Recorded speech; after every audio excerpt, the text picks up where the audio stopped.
ક્યારે એવું વિચાર્યું છે કે જ્યારે આપણે કોઈ સ્વિચ ઓન કરીએ ત્યારે ખરેખર શું થાય છે? આપણી દિવાલોની પાછળ એક આખી અદૃશ્ય દુનિયા છે. આપણા ઘરનું એમ કહી શકાય કે નર્વસ સિસ્ટમ, જે બધું જ શક્ય બનાવે છે. તો આજે આપણે એ જ છુપાયેલી બ્લુપ્રિન્ટને સમજવાના છીએ.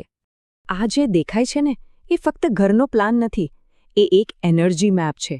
દરેક લાઇટ, દરેક સોકેટ, બધું જ એક એવી જટિલ જાળીનો ભાગ છે જે આપણા ઘરને જીવંત રાખે છે. ચાલો આજના વિશ્લેષણમાં આ આખી સિસ્ટમના કોડને ક્રેક કરીએ. આપણી આખી સફરને 5 મુખ્ય સ્ટેપ્સમાં વહેંચી છે. આપણે પાવર પ્લાનિંગથી શરૂ કરીશું, પછી સર્કિટના નિયમો સમજીશું, યોગ્ય મટીરિયલ્સ કેવી રીતે પસંદ કરવા એ જોઈશું, અને છેલ્લે સેફટી સાથે ઇન્સ્ટોલેશન કેવી રીતે થાય એ જાણીશું. તો ચાલો શરૂ કરીએ. કોઈપણ વાયર લગાવતા પહેલા સૌથી અગત્યનું પગલું છે પ્લાનિંગ. તો કોઈ ઇલેક્ટ્રિશિયન કેવી રીતે અંદાજ લગાવે છે કે કોઈ ઘરને ખરેખર કેટલી વીજળીની જરૂર પડશે? વેલ, એનો જવાબ એક સ્માર્ટ ગણતરીમાં છુપાયેલો છે. અહીં એક મોટો પડકાર છે. શું ઘરના દરેક ઉપકરણ માટે વાયરિંગ એ રીતે કરવું જોઈએ કે જાણે એ બધા એક જ સમયે ચાલશે? આને કહેવાય ટોટલ કનેક્ટેડ લોડ. પણ સાચી વાત તો એ છે કે આપણી એકચ્યુઅલ મેક્સિમમ ડિમાન્ડ, એટલે કે વાસ્તવિક જરૂરિયાત ઘણી ઓછી હોય છે. તો આ બે વચ્ચે બેલેન્સ કેવી રીતે શોધવું? તો આ બંને વચ્ચેના તફાવતને સંતુલિત કેવી રીતે કરવો? અહીં જ કામમાં આવે છે ડાયવર્સિટી ફેક્ટર.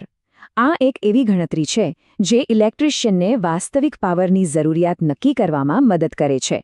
આનાથી બિનજરૂરી ખર્ચ અને મટીરિયલ્સનો બગાડ ટાળી શકાય છે. અને આનો સીધો ફાયદો ક્યાં થાય છે ખબર છે? પૈસામાં. કોઈ પણ ઇલેક્ટ્રિકલ કામના કુલ ખર્ચમાં મટીરિયલ્સનો મોટો હિસ્સો હોય છે. ડાયવર્સિટી ફેક્ટરનો સ્માર્ટ ઉપયોગ કરીને આપણે જરૂર કરતાં વધારે વાયર અને સાધનો પાછળ ખર્ચ કરતાં બચી શકીએ છીએ. ટૂંકમાં કહીએ તો સ્માર્ટ પ્લાનિંગથી સીધા પૈસા બચે છે. સારું, તો હવે આપણે પ્લાનિંગથી થોડા આગળ વધીએ અને જોઈએ કે આ મુખ્ય આયોજનને કેવી રીતે અલગ-અલગ સર્કિટમાં વહેંચવામાં આવે છે. કારણ કે ઘરમાં દરેક પ્રકારના વાયરિંગ માટે એકસરખા નિયમો નથી હોતા. એમ સમજો કે ઘરમાં જાણે 2 અલગ-અલગ હાઇવે છે. એક છે લાઇટિંગ સર્કિટ, જે લાઇટ અને પંખા જેવી ઓછી પાવરવાળી વસ્તુઓ માટે છે. એના પર લગભગ 10 જેટલા પોઈન્ટ હોઈ શકે. અને બીજી છે પાવર સર્કિટ, જે એસી અને ગીઝર જેવા હેવી ડ્યુટી ઉપકરણો માટે છે, જ્યાં ફક્ત 2 જ પોઈન્ટની પરવાનગી હોય છે. આ બધા નિયમો સલામતી માટે ઇન્ડિયન સ્ટેન્ડર્ડ્સ પ્રમાણે નક્કી કરાયેલા છે. અને હા, વાયર કેવી રીતે જોડાય છે એ પણ એટલું જ મહત્વનું છે. લૂપ-ઇન સિસ્ટમ એ આધુનિક અને સાચી રીત છે. એનાથી વાયર બચે છે અને ભવિષ્યમાં કોઈ ફોલ્ટ શોધવું હોય તો સરળતા રહે છે. જે જૂની જોઈન્ટ બોક્સ સિસ્ટમ છે એને ટાળવી જોઈએ, કારણ કે એ વધુ જટિલ છે અને સમસ્યાઓ ઊભી કરી શકે છે. હવે આપણે સર્કિટની ડિઝાઇન તો સમજી લીધી, પણ ચાલો એના સૌથી અગત્યના ભાગ વિશે વાત કરીએ, એટલે કે વાયર પોતે. શું બધાને ખબર છે કે દરેક વાયર એકસરખો નથી હોતો? જેમ દરેક કામ માટે એક ખાસ સાધન હોય છે, એમ વાયરનું પણ એવું જ છે. દિવાલોની અંદર તો ચલો સામાન્ય પીવીસી કેબલ ચાલે, પણ ભોયરા જેવી ભીની જગ્યાઓ માટે લેડ શીથેડ કેબલની જરૂર પડે. જમીનની નીચે ત્યાં મજબૂત આર્મર્ડ કેબલ જોઈએ, અને બહારના વાતાવરણ માટે વેધરપ્રૂફ કેબલ. એટલે સાચી જગ્યાએ સાચો કેબલ પસંદ કરવો એ કામ અને સલામતી બંને માટે ખૂબ જ જરૂરી છે. મટીરિયલ્સની પસંદગીમાં એક એવી વસ્તુ છે જેના પર કોઈ જ કોમ્પ્રોમાઇઝ ન ચાલે, અને એ છે અર્થિંગ. કોઈપણ ઇલેક્ટ્રિકલ સિસ્ટમમાં યોગ્ય અર્થિંગ એ માત્ર એક ઓપ્શન નથી, એ સલામતી માટેની એકદમ ફરજિયાત જરૂરિયાત છે. તો આ અર્થિંગ કામ કેવી રીતે કરે છે? એકદમ સેફટી વાલ્વ જેવું છે. જમીનમાં કોલસો અને મીઠાનું મિશ્રણ ભેજને પકડી રાખે છે, જે વીજળીને પસાર થવા માટે સરળ રસ્તો બનાવી આપે છે. જો કોઈ ઉપકરણમાં ફોલ્ટ થાય તો ખતરનાક કરંટ કોઈના શરીરમાંથી પસાર થવાને બદલે સીધો જમીનમાં ઉતરી જાય છે.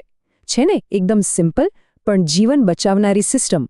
સારું, તો આપણે પ્લાન બનાવી લીધો, સર્કિટ પણ ડિઝાઇન કરી અને મટીરિયલ્સ પણ પસંદ કરી લીધા. હવે વારો છે આ બધું એકસાથે જોડવાનો, એટલે કે ઇન્સ્ટોલેશનનો. આ એ સ્ટેજ છે જ્યાં ચોકસાઈ અને સલામતી સૌથી વધુ મહત્વની છે. આ ફ્લોર પ્લાનને જુઓ. ઘરનું જે મેઇન ફ્યુઝ બોક્સ છે, એટલે કે ડિસ્ટ્રિબ્યુશન બોર્ડ, એને ક્યાં મૂકવું જોઈએ? એને ઘરના ભૌમિતિક કેન્દ્રમાં, જેને લોડ સેન્ટર કહેવાય છે, ત્યાં મૂકવું બેસ્ટ છે. આમ કરવાથી દરેક રૂમ સુધી વાયરની લંબાઈ ઓછી થાય છે, જેનાથી વોલ્ટેજ ડ્રોપ ઘટે છે અને મોંઘા કોપર વાયરની પણ બચત થાય છે. ક્યારે એ વાત પર ધ્યાન ગયું છે કે સ્વિચબોર્ડ હંમેશા એક નક્કી ઊંચાઈ પર જ કેમ હોય છે? આ કોઈ સંયોગ નથી.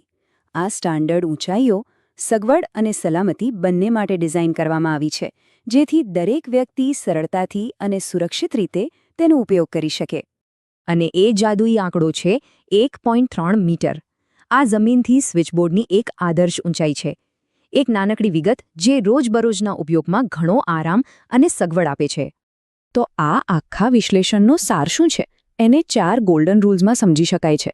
હંમેશા સર્ટિફાઇડ મટીરિયલ જ વાપરો. સ્માર્ટ પ્લાનિંગથી પૈસા બચાવો. અર્થિંગ પર ક્યારેય કોમ્પ્રોમાઇઝ ન કરો. અને યાદ રાખો, સારી ગણતરીથી સલામતી અને બચત બંને થાય છે. તો બસ, હવે ખબર પડી ગઈ ને? હવે પછી જ્યારે પણ કોઈ લાઇટ ચાલુ કરો, ત્યારે યાદ રાખજો કે એ દિવાલની પાછળ એક આખી છુપાયેલી દુનિયા છે. એક ખૂબ જ સમજદારીપૂર્વક ડિઝાઇન કરેલું નેટવર્ક, જે ઘરને પાવર આપે છે. આ અદૃશ્યને દૃશ્યમાન બનાવ્યા પછી હવે ઘરના કયા છુપાયેલા ભાગ વિશે વધુ જાણવાની ઉત્સુકતા થાય